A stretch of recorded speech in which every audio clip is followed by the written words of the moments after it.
ঈদে শ্বেতা ও রুবেলের তুমুল ঝগড়া, তবে কি তাদের সংসার ভেঙে যাচ্ছে? বিস্তারিত জানতে ভিডিওটি দেখুন। ছোট পর্দার দুই চেনামুখ অপরাজিতা আট্ট এবং অভিনেত্রী শ্বেতা ভট্টাচার্য। এর আগে যদিও তাদের একসঙ্গে পর্দায় দেখা যায়নি, তবে এবার ছোট পর্দায় জুটি বাঁধছে তারা। এমনটাই জল্পনা টেলিপাড়ায়। শীঘ্রই নাকি কোন গোপনে মন বেসেছে ধারাবাহিক শেষ হচ্ছে, আর এরপরই অপরাজিতা আট্টুর সঙ্গে আমরা শ্বেতাকে নতুন ধারাবাহিকে দেখতে পাবো।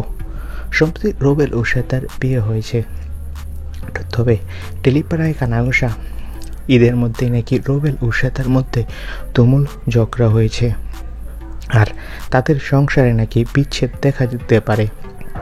যদিও তাদের পরিবার এ বিষয়ে মুখ খোলেনি। তো বন্ধুরা, এই বিষয়ে তোমাদের মন্তব্য কি কমেন্ট করে জানাও। আর টেলিপাড়ার সব লেটেস্ট আপডেট পেতে আমাদের চ্যানেলটি সাবস্ক্রাইব করে পাশে থাকা বেল আইকনটি বাজিয়ে রাখো। সকলকে অসংখ্য ধন্যবাদ।